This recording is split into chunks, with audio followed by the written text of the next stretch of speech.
Miigwech for tuning in to Day 4 of Industry Days. I'd like to thank APTN for supporting Day 4 of Industry Days. The imagineNATIVE Institute is excited to present a panel on intimacy coordination on set. This conversation highlights the importance of advocacy for creatives and the need to create safe and comfortable on-set environments. Thanks for joining in for the important discussion. Miigwech, and thank you to our speakers for sharing their time today. And thank you to our lead Institute partner, Netflix, Institute partner, Crave, as well as Ontario Creates.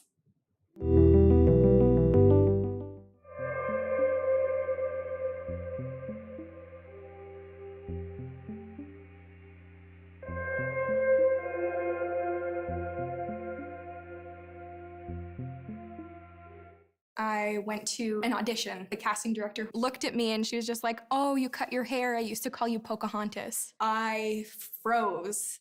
That in itself is a slur, and the real story of Pocahontas is one of rape and like molestation of children. So it's not a compliment. Seek more from our stories because there's so much more in the 500 plus Indigenous cultures across this country that we haven't seen in film and TV before.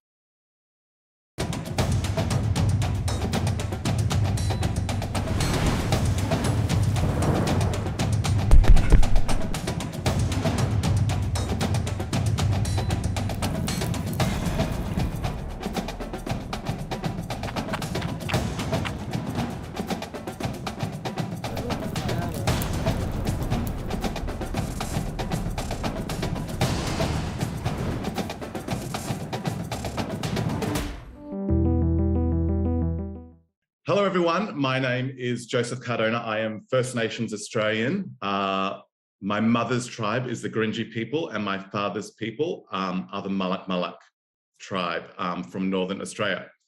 I am here in Toronto.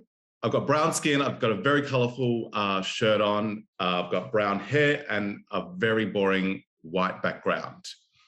Today, I am here joined with Mary Galloway, Caitlin Yott, and Aria Evans.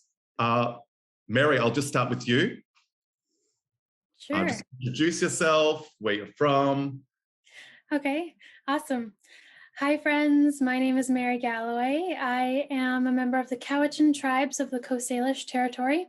I'm currently live, work, and playing on Treaty 1 territory here in Manitoba. And I am a light-skinned, cis woman who identifies as she, her, and I have bleached hair and it's sort of shoulder length, and I'm wearing some beaded earrings and a sort of green tealy sweater, and my background is really chaotic wallpaper that's blue with like some symmetrical skewed triangles, I would say, to describe it. And yeah, that's me. Amazing. And hello, Aria. Hey, hello. I am zooming in from Toronto. I am Afro-Indigenous and settler, Mi'kmaq from Wolville, Nova Scotia, and Black on my father's side and British on my mother's side. I am a non-binary, medium, light brown skinned, long-haired person sitting on a pink couch in front of a white wall with a peace lily to my left. I have one beaded earring that is pink and triangular, and I have brown eyes, and I've made my eyebrows darker today for Zoom. Amazing. And hello, Caitlin. Hello to everyone who is witnessing the Zoom. My name is Caitlin Yott. I am a proud Tsimshian from Lakwalams, BC. I also have Nikkei Kanata Jin heritage, Japanese Canadian, and then settler on my father's side. I am zooming from the ancestral and unceded territories of the Kwantlen First Nations people. I have lived here most of my life, and I'm really, really grateful to the stewards of this land for their continued stewardship and care for this place that I can call my home. I have a little blunt cut Most people would say my hair is black. I believe it's dark brown. I have brown eyes. I have medium to light skin. I'm wearing a gray t-shirt with some gold accessories. I come from the Raven clan. I love things that are shiny, so I'm always wearing something that's shiny. And my background is my spare room that I tried to turn into a self-tape room. There's a nice little brown backdrop. My laundry's hanging up. 7:30 in the morning, and we're ready to go. Oh, and my pronouns are also she, they. I identify as non-binary. Welcome everyone. So yeah, today here we're talking about something that is actually quite new, but has been around for a long time, but no one's really spoken about it. I just wanted to dive in. Ari, I wanted to ask you, what is an intimacy coordinator? That's a fantastic question. I will say I've always been somebody who's working in like live performing arts, in like film, TV world, and I work as a movement director and choreographer, as a performer as well. But during the pandemic, I started my training to be an intimacy coordinator, and I finished that training.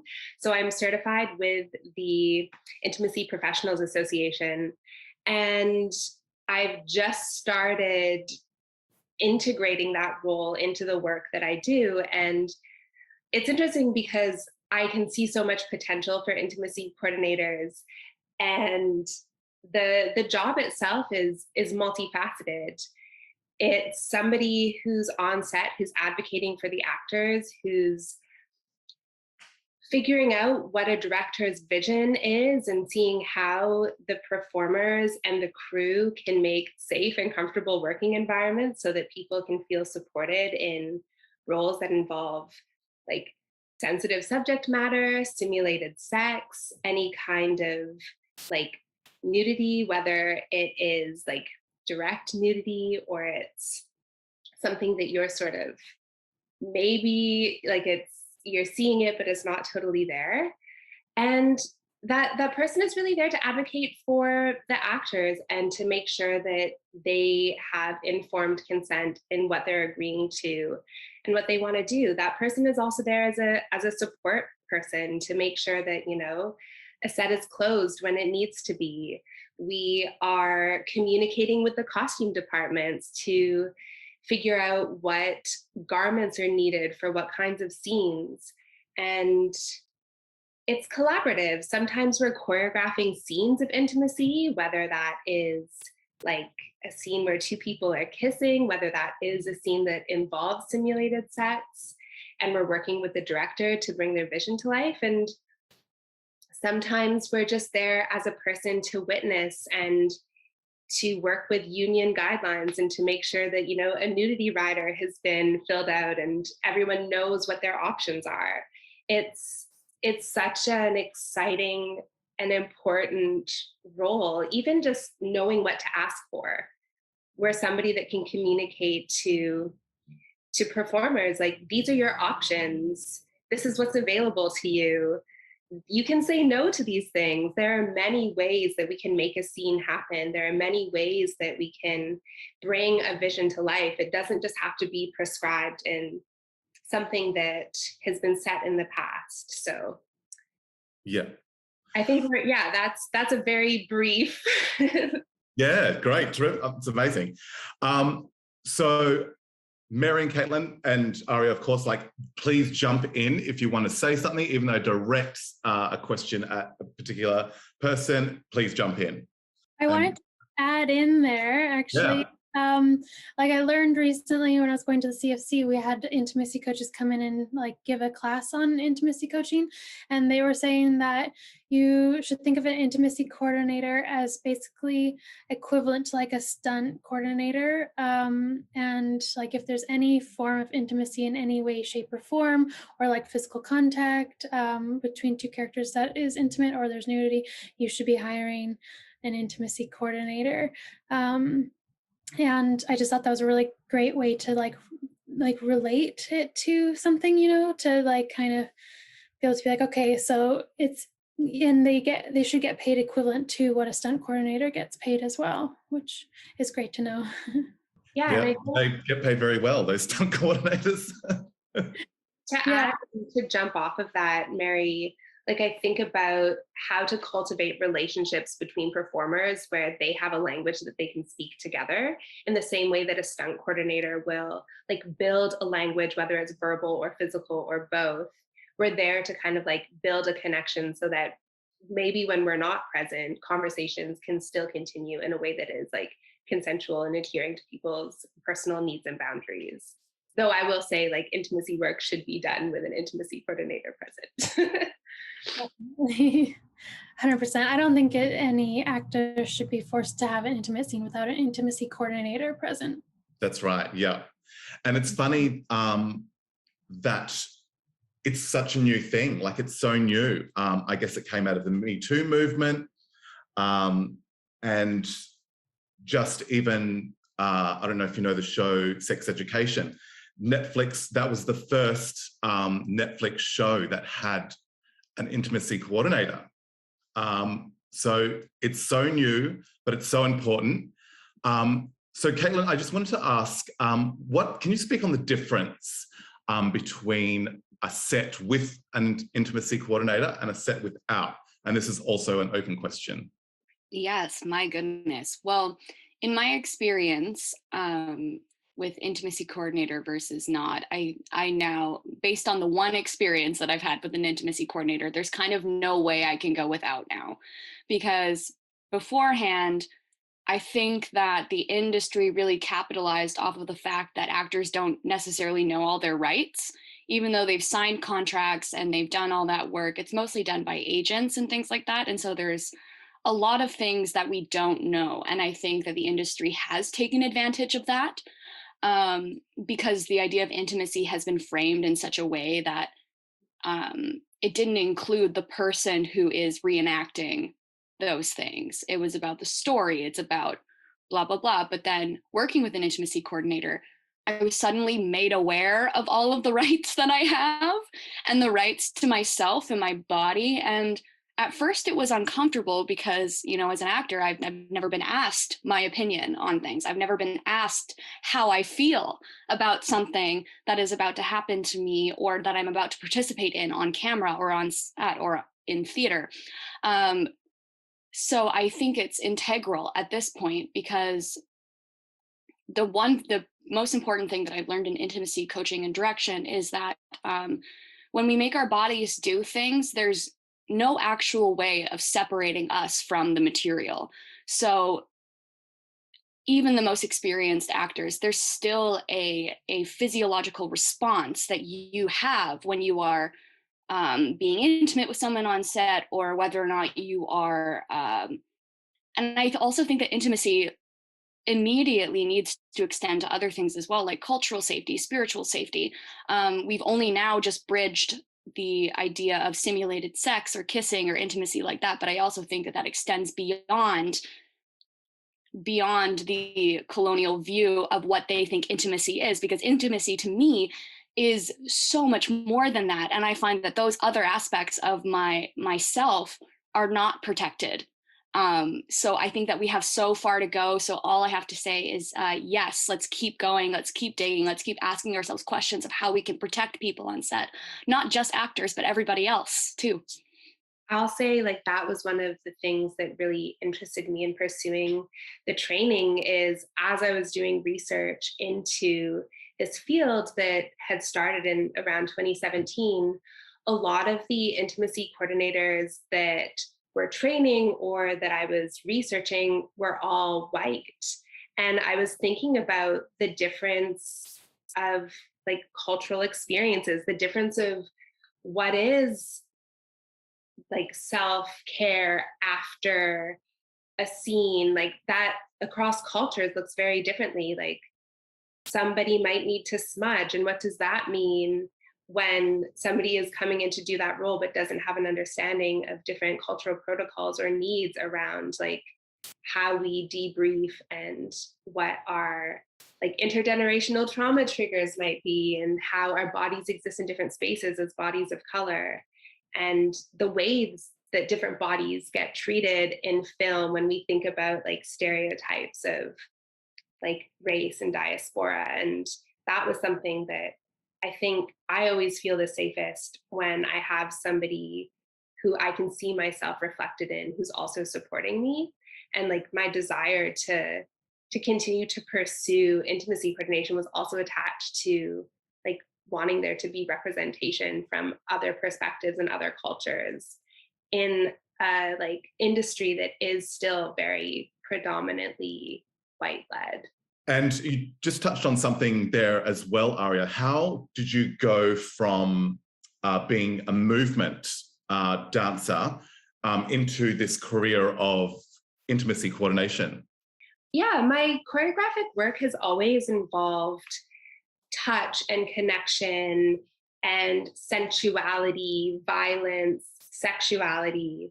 And I've always been really interested in like cultivating spaces where we feel like we trust each other, that we feel like we can safely like open ourselves to different themes and ideas. I'm also somebody that really likes to take care of people. I really love to like listen and bring people together and bridge creative ideas. So it felt like a really natural evolution to the skills and the dreams that I have for my like creative life into something that feels equally important. Like when I started doing research into intimacy coordination, I was like, I think this is the job that I've been meant to do my whole life. Like it really brings everything together. And definitely there was a big learning curve. I had to like dive into some psychology. I had to think about like cultural sensitivity training. I had to think about trauma response training. Like there was a lot of things that I've been doing, but I haven't actually been trained to do. So in like getting that training and continuing to evolve the things that I want to like attach to my bundle as I move into other fields, it was a really natural evolution. And also like I think about body language as a choreographer, as somebody who understands movement. Like intimacy is so much about the subtle. Like what is the difference between holding tension in your hands and like touching somebody really gently? Like even just inside of that language, a scene can read differently. So already coming with a language that like actors can understand feels again like something that I love to offer, and something that like if we can build a physical language to communicate in a scene, it's easier to really make it be about the actions that we're doing as opposed to the like emotions attached to it. Of course, those things intertwine, but it feels safer to access something from a place of like hold tension in your hands versus like softly caress someone than to be like imagine da da da da da and imagine da da da da da. So yeah, I would also throw in that having an intimacy coordinator help choreograph a like sex scene is so helpful, and like just takes away the like burden of on the actors, because I'm an actor and a director, and like I've been in scenes where it's just written that like they get it on, and it's like okay, you're there, people are looking at you, you're like in a bed with someone, and you're like, what do you think we should be doing here? And it's like you got to try to navigate, you're protecting yourself as a performer, and then protecting the story as the character, and then making sure you're not crossing your like scene partners' boundaries and trying to figure out what they are, but you want to be polite, but you also like don't want to be too polite, because like you got to do what takes care of yourself. And it's just like there's so much that is involved, and like it's been left kind of up to the actors and like the director to kind of figure out what a sex scene would look like in a situation. But an intimacy coordinator has the language to be able to put to it, and like as a non-trained like intimacy like per actor, like no one taught me that in acting school, so I wouldn't know to be like, okay, your hand, like can I make my hands like a like I don't know, like what you were saying. I can't even repeat it because I forget the words you used, Ariam. But like, it's just so helpful to have someone there who has the language, has the knowledge, and is able to put things out on the table and make offerings and be like, how do you feel about if it was this, or how do you feel, and like have one-on-one conversations, have conversations together, just the actors and the director. And it's like, it's just such a great great element that I think, yeah, I will never be able to go back to not having one either as a director or as an actor, because it just helped so much, just make everyone at ease and make the product look great. Like, it's so good to have like a target that you are all very clear on what the scene should be like and what is comfortable and all that. So it's just like the choreography, so helpful. We had Peelan Johnson in Vancouver for Querencia. Caitlin and I worked with her, and it just like made a world of difference. And to add to that, like there's this misconception that having an intimacy coordinator is going to take more time, that scenes are going to like take more time because you have to choreograph them and you have to talk about everything. But really, like Mary, what you're describing, where you're in a bed with a performer being like, what do we do? And then you try something and the cameras get it and it's not what the director's imagining. It actually takes more time without an intimacy coordinator to get through a scene, because when you've made a plan, whether it's a little bit improvised or completely set, it flows smoother, and like the camera, the director, like everyone on set knows what to expect. I think that, yeah, that's exciting to me. It's so important and it's so fascinating. You all like definitely are on the same path when it comes to this. Do you remember a time when there wasn't an intimacy coordinator, and you were just like, what is going on? Like, how do we navigate this scene? Yes. I have a laundry list. Yeah. So much. It's so sad. I know. I can tell one. I'll be spicy. I'll reveal. So I was in a show. It was a theater show, and I was in a theater show, and there was a kiss in the script, and it was a TYA show. So, you know, I had a lot of questions around like what that kiss signifies. It was also two femme presenting people kissing, even though the role that I was playing is traditionally played by a woman and is traditionally like a masculine or androgynous type person. I just had a lot of questions about the significance of the kiss, and that wasn't offered to me. I was made to feel like I was being inconvenient, that I was being a bad actor for asking too many questions. And the director literally said to me, well, you two are best friends, figure it out. And the amount, like, I can't even tell you how violating that was. Because that should have been the number one freaking question, was that we are best friends. And that, because the person playing opposite me was one of my really good friends and is. And I just remember being like, but isn't that the main concern? That we are best friends, and because we're best friends, maybe we won't share with each other you know, how comfortable or uncomfortable we are, things like that. Like that should have been one of the number one flags. And I remember going to stage management and I asked for a private rehearsal, which I never received. And because we hadn't done the kiss, the director insinuated that I was being too sensitive, that since I'm queer, I should just know what to do. And yeah, and I had no one standing up for me. I had no one saying, hey, that's not okay.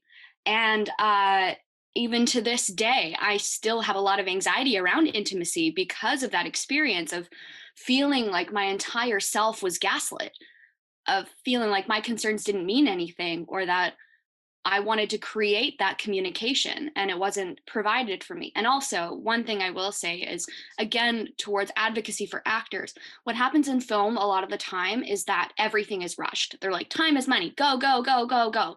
And so because of that, sometimes in intimate scenes, you know, like a camera op or a second AD or somebody will say like, hey, can you just change it and do this because it doesn't look for the camera? But there has to be somebody off camera who's like, that's not what we agreed. or no, that's not in the choreography. And I know through friends who have worked on bigger sets than I've worked on, that ends up being a thing, is that you get pressured into doing things because there's no time. And even though the camera op or whoever is speaking thinks it's totally fine, you may not feel fine. And it is a violating experience. And I'm not afraid to say that. I'm not afraid of being perceived as too sensitive.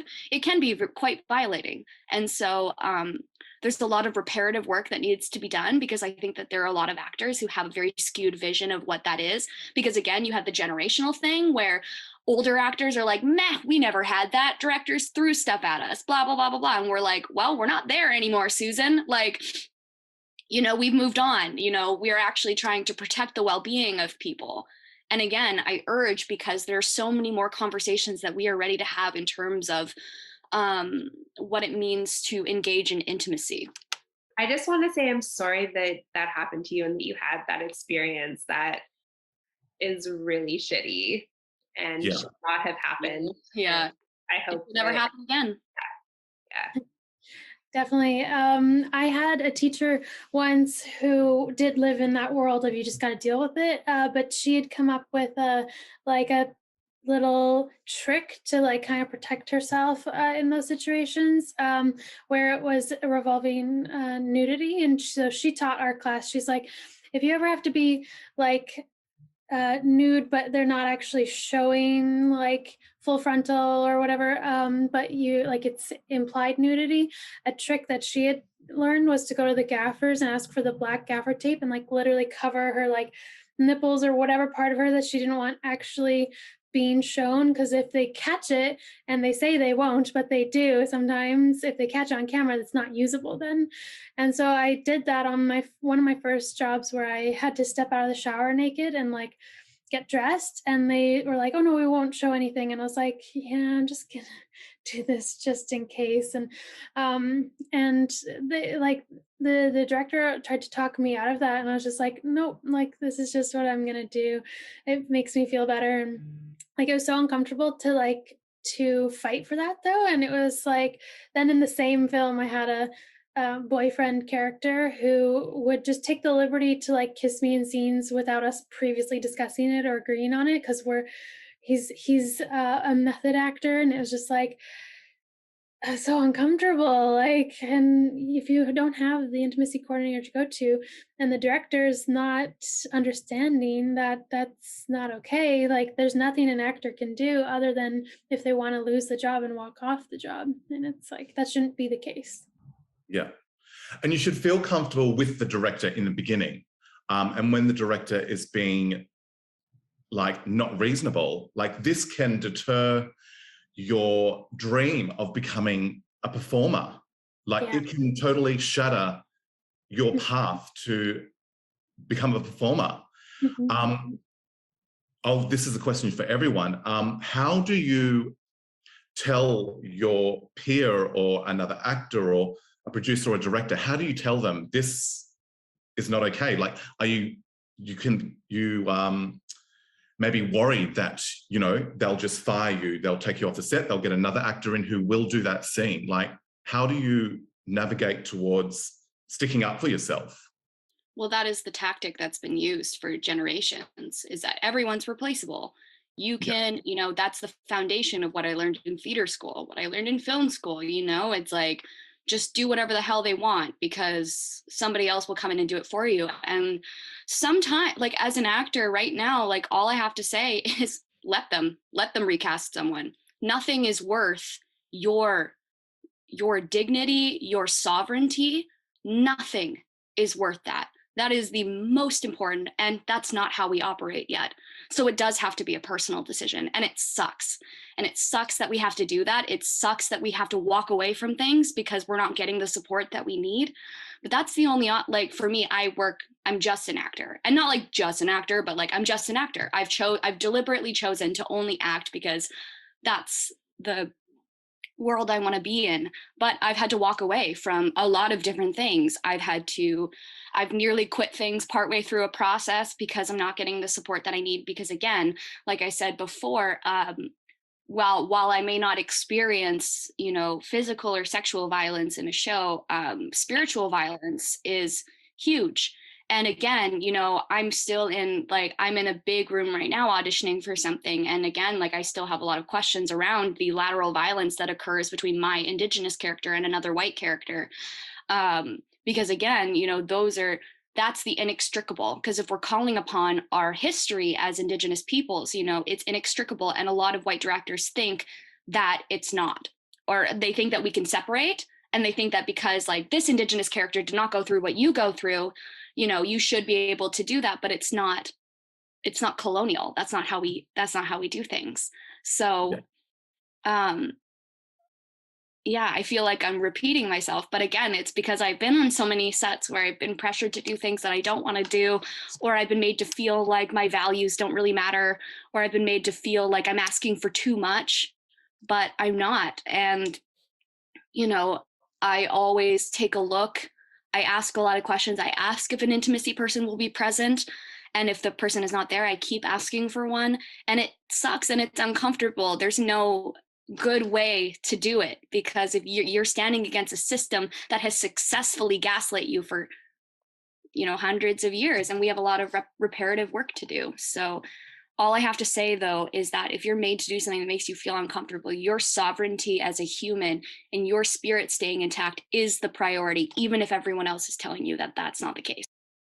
Yeah. Also, to add, Joseph, the the thing that we can all do in the industry is question our peers when they have a script and they're talking about a film they're going to go do, and you know there's intimacy. Ask, do you have an intimacy coordinator, even if you're not involved in it at all? Like, I'm constantly asking that of my friends who are presenting scripts to me or asking for feedback, and I see there's even a kiss. I'm like, do you have an intimacy coordinator? Oh no, I hadn't thought about it. You should get one. Oh yeah, I'll look into it. Here's a name. Oh, okay, thanks. Like, it just, like, it's such a like easy thing to say and like ask people about when you're not involved. And like, I've I've been like the mediator on set before when a female colleague of mine's scene partner was grabbing her ass without it being scripted or talked about, and I pulled him aside and talked to him and explained why that was not okay. And like, it's easier to stand up for other people than it is to stand up for yourself sometimes. So like, to just be that voice that's asking and providing information to people about it. And like, um always talk about how great of an experience it was when we had Peelin, and just encouraging your friends and filmmakers, and the union, I think, needs to make it a standard for actors. The actors union, I think they need to mandate it. There's studios now that mandate it, so I forget who. I think Aria, you might know, like Amazon or HBO. HBO mandates it. So like, the higher ups have decided they don't want to get sued, and so therefore they will insist on having an intimacy coordinator. But like, not all of the studios do that, and so until it becomes mandated all around, we should all be holding each other accountable to this standard, because it just, we know better. Think about like the necessity of a like cultural paradigm shift. Like, how do we actually respect agency? How do we change it so that people's boundaries are exciting to us? Like, when I started looking inward first at the beginning of my training to really think about like, well, how do I approach like consent? How do I approach boundaries? One of the things that really like propelled me forward was this idea of, if somebody continues to say yes to you and you never hear a no, how do you actually learn to trust them? When you hear somebody say no to you, you understand that they have a boundary, that they have a limit, and then you can trust their yes. And this idea of saying no, like, we're in our training, we're never taught that. Even as children, we're not taught that. In any place in the world, we're not taught to say no. But no's are so important to building trust. And in scenes where you are being completely vulnerable, like, I think we need to shift this idea that a no stops action. Like, no's actually break into many more possibilities. And you might like to find something that you're comfortable with, that feels good, that feels safe, that feels like nurturing and supportive. That's the work that should be celebrated. That's the work that I want to see on a screen. That's, yeah, I think that's the shift that needs to happen. And like as you're both saying, like Caitlin and Mary, it's those small steps. It's standing up for somebody else on set. It's walking away from a project. It's showing that like our agency stands. It's also your image. Like your that film is going to last forever. That TV show is going to last forever.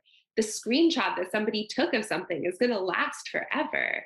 And I think people on the like the production side that aren't performing forget that. Like that is huge. You can't make a decision about forever in a second.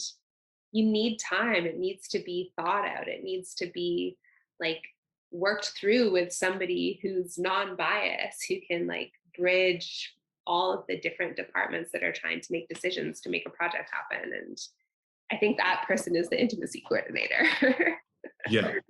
And like you said, like film is forever. So this is your well-being. This, like, you want to walk away from this project happy and satisfied and in good spirits. Like, we are First Nations people. We come from this land. Like, we are, this is our well-being. And Mary, I just wanted to ask you, you touched on why there should be, you asked someone, is there an intimacy coordinator on set? And they kind of just, fluffed it off. Oh yeah, I'll look into that. How important is it for you as a director to know your staff, to know your crew, and to have this intimacy coordinator on set?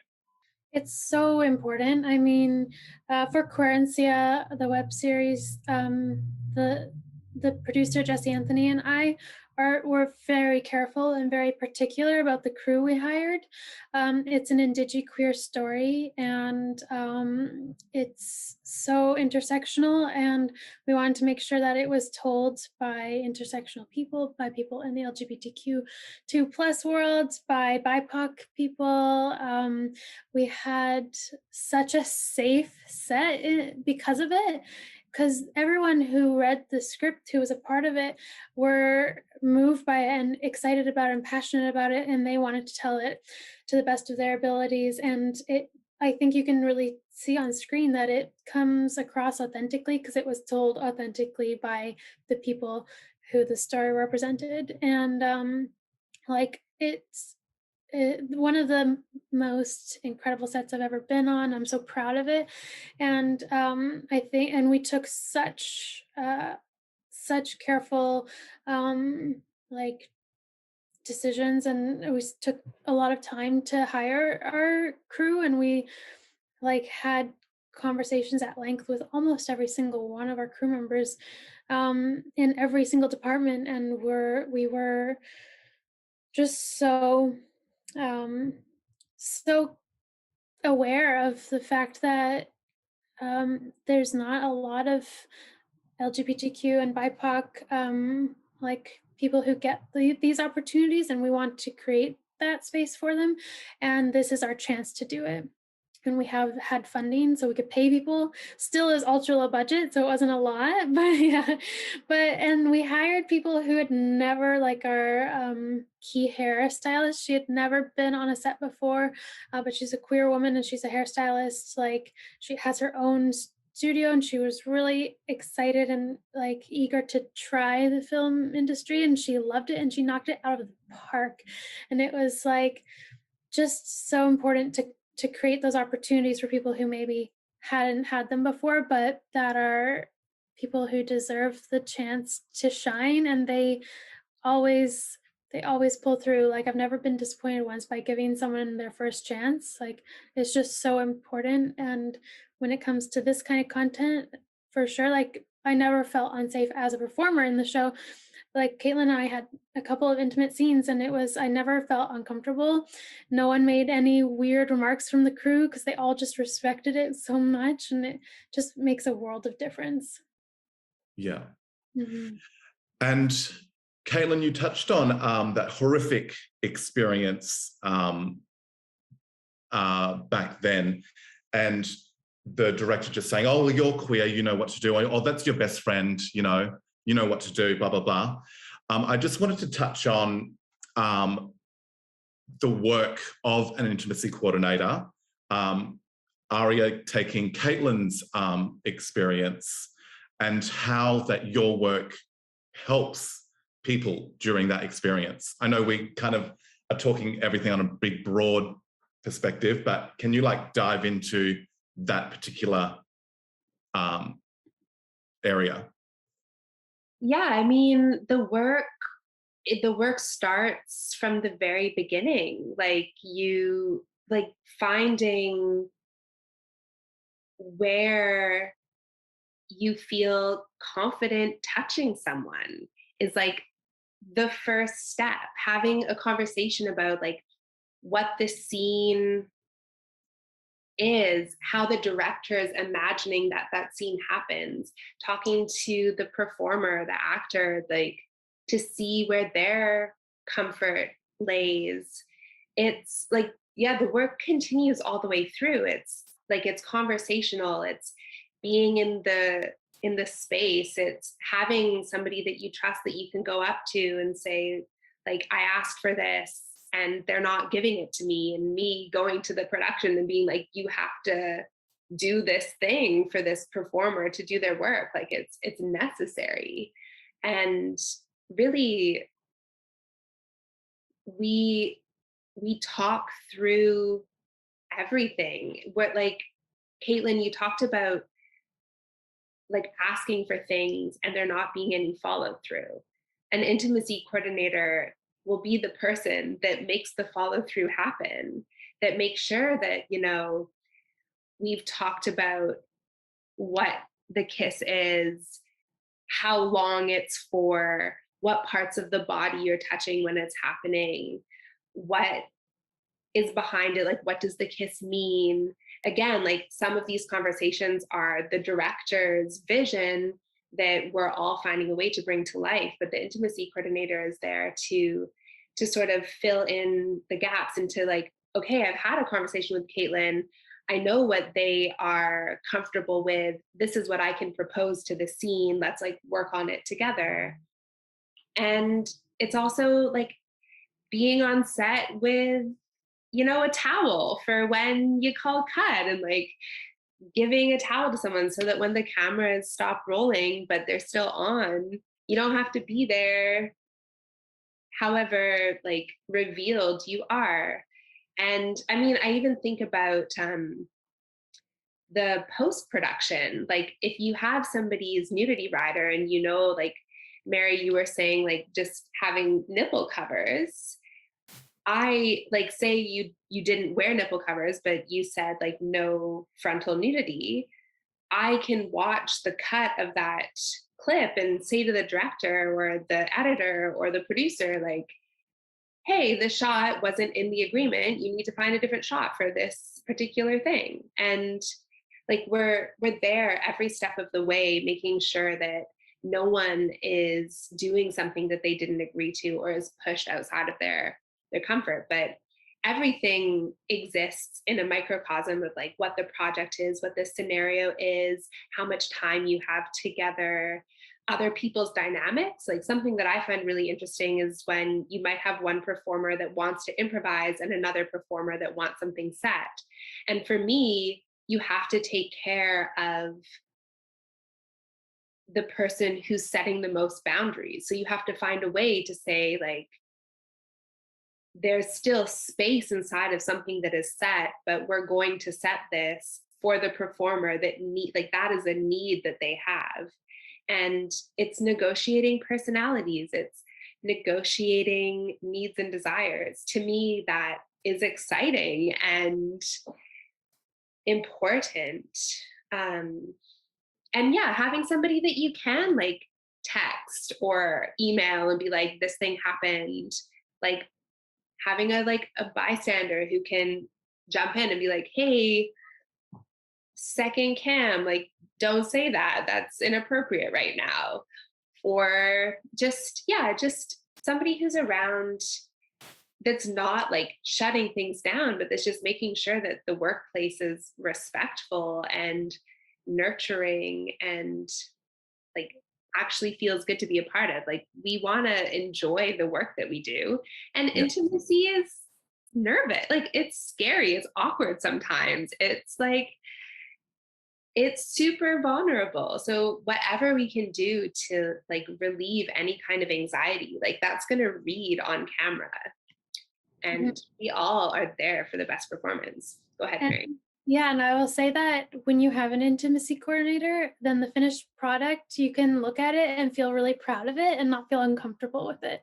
And that's so important. And like I've had shows that I've had intimate scenes in and I didn't have an intimacy coordinator and I'm not proud of it. I feel uncomfortable with it. And then I'm not going to promote it to my friends and family. I'm not going to feel good about it. And that sucks. Like that sucks a lot. So having that comfort and that safety zone created by an intimacy coordinator is like it means that your performers can walk away at the end of the day and not feel like they were like mistreated, so it's Yeah. just important. And like for the well-being of everyone too, because I'm sure for the crew around those scenes when I was uncomfortable, I'm sure that other people were uncomfortable. Like it's a very like tricky thing to navigate, and it takes skill and knowledge to be able to do that well and safely. Yeah, one of my really good friends, Faye Moores, is an intimacy coordinator.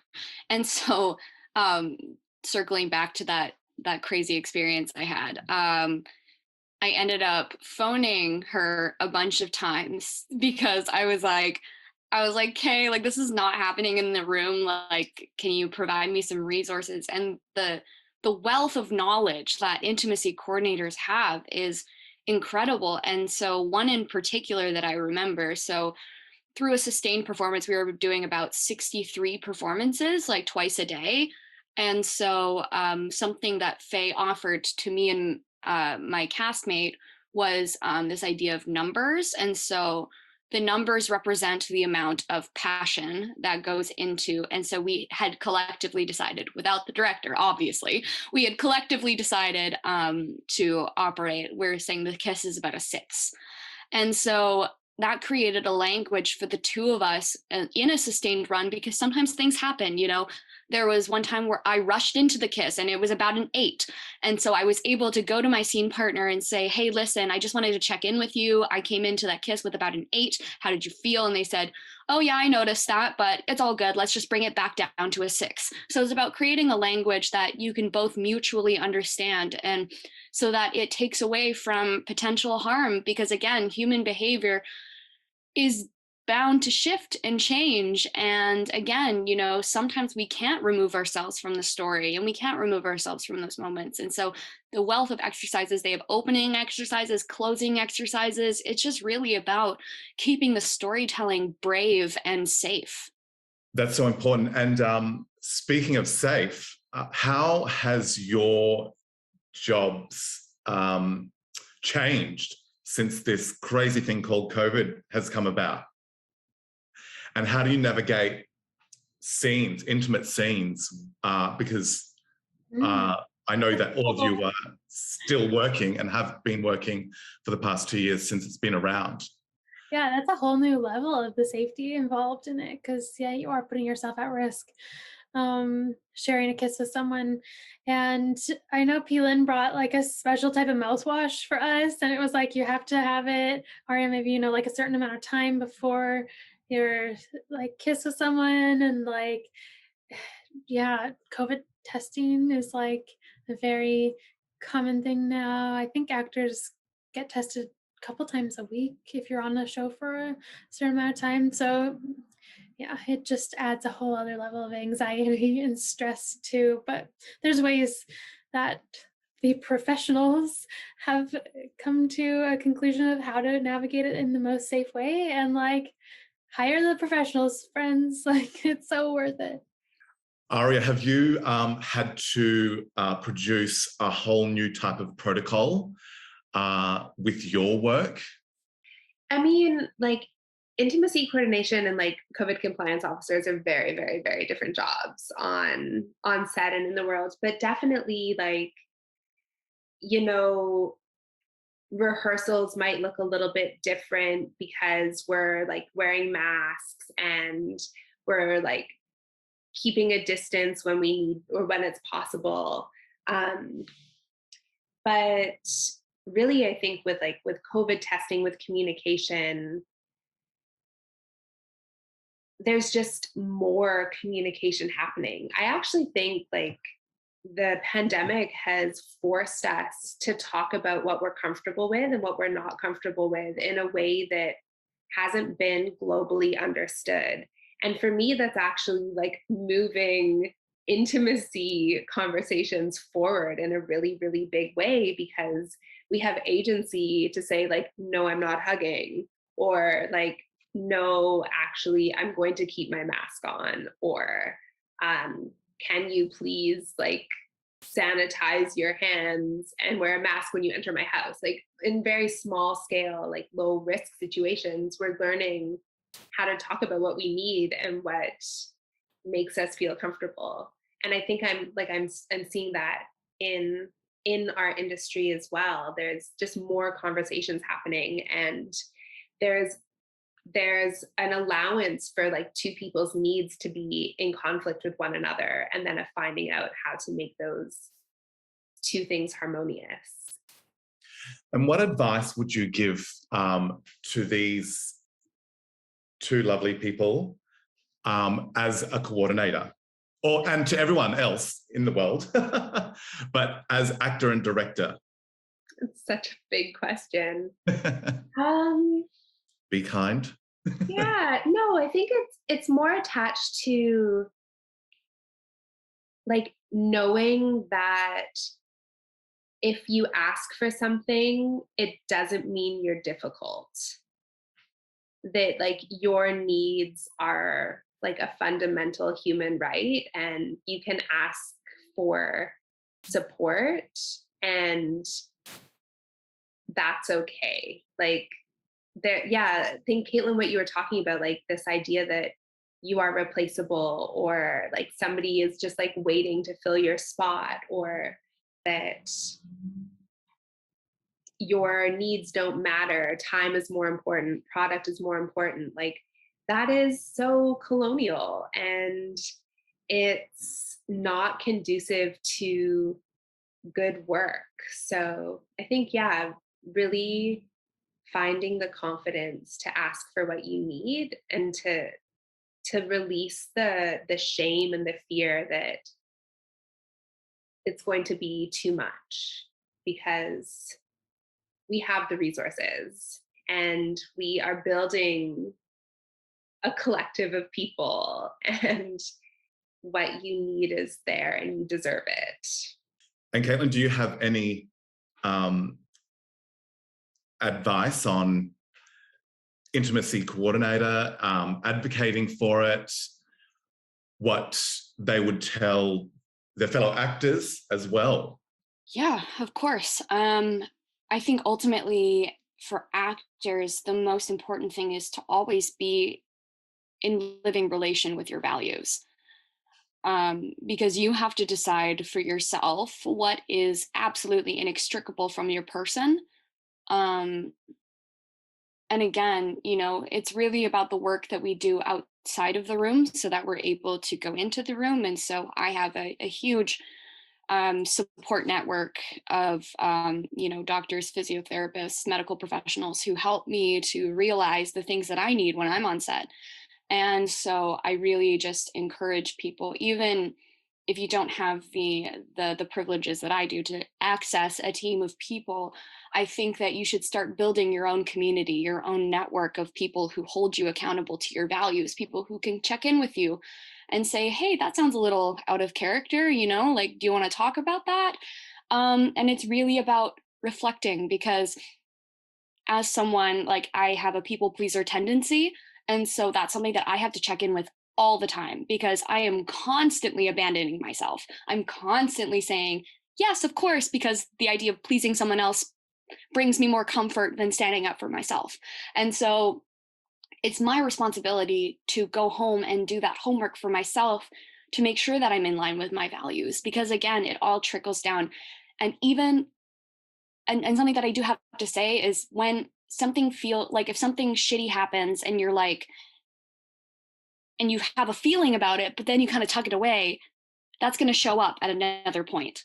So it's important to voice it, to put a name to it, to create a language around how you feel so that you can better communicate to the people around you.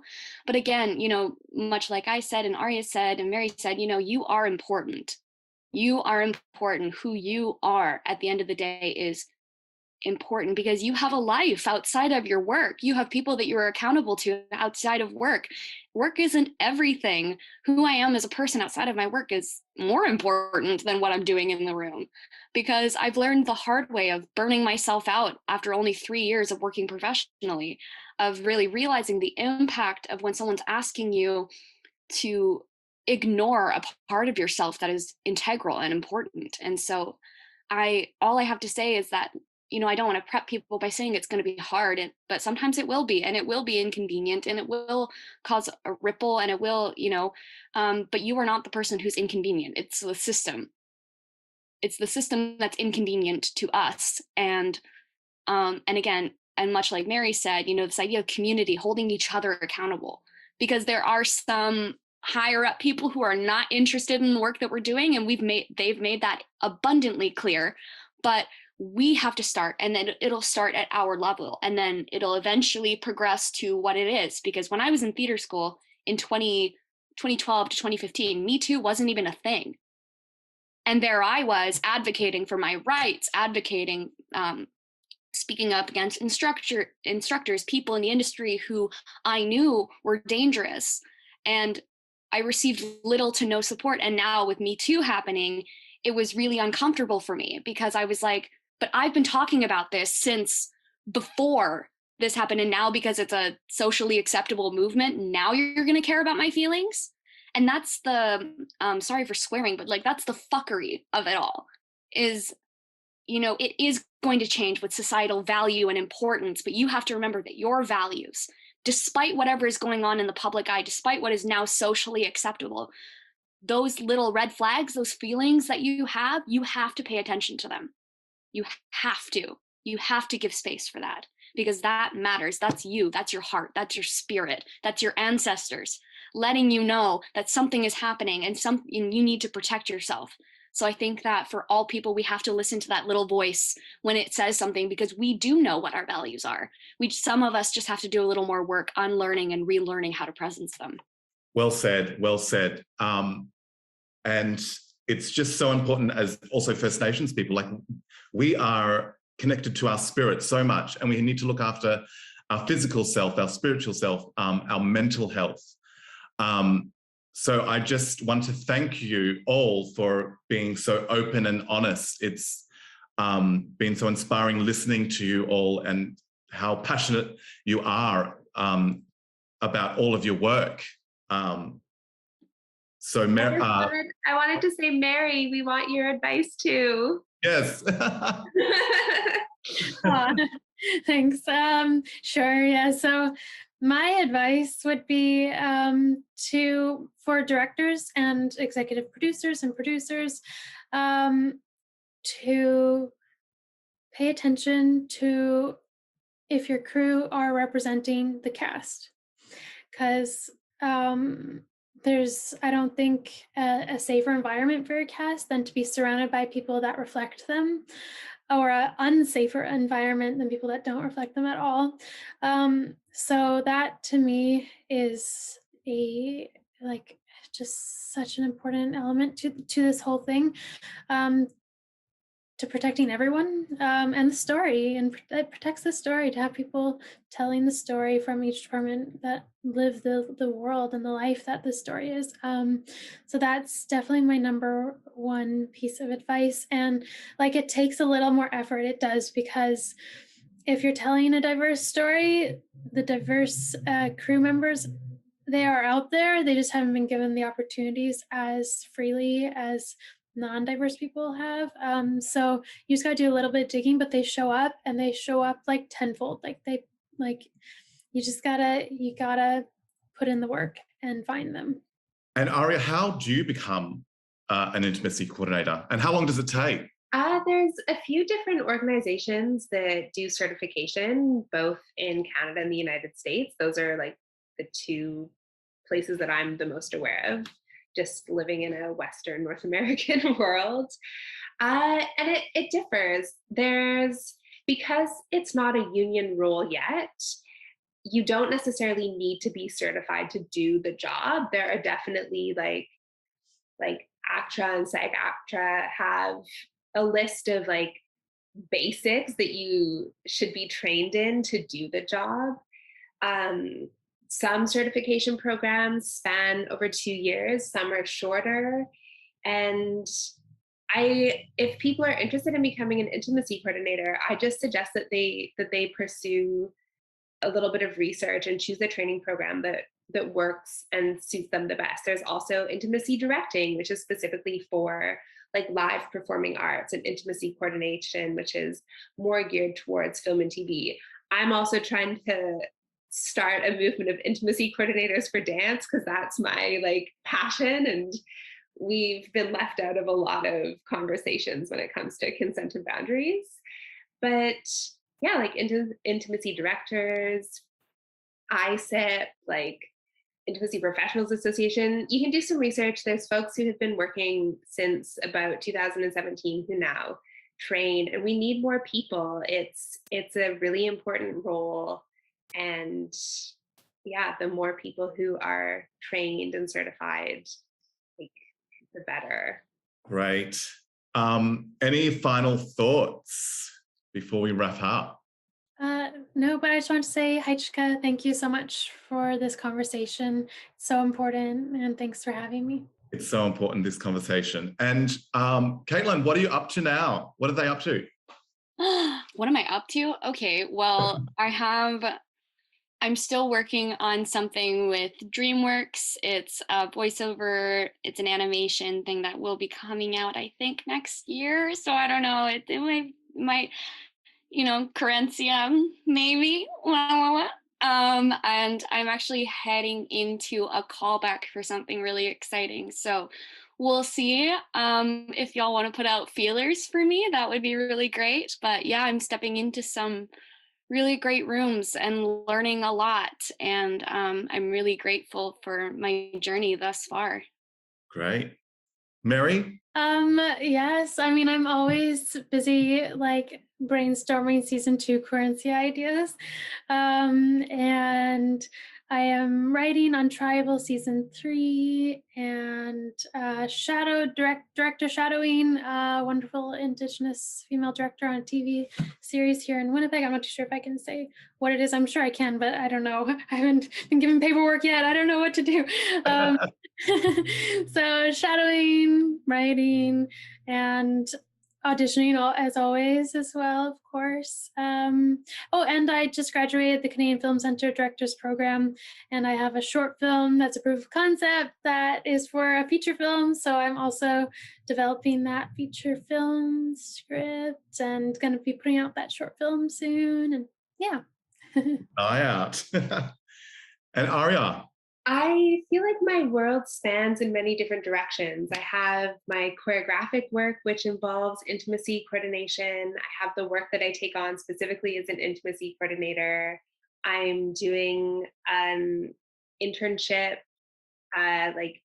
with Soul Pepper Theater as an artistic director intern for the year.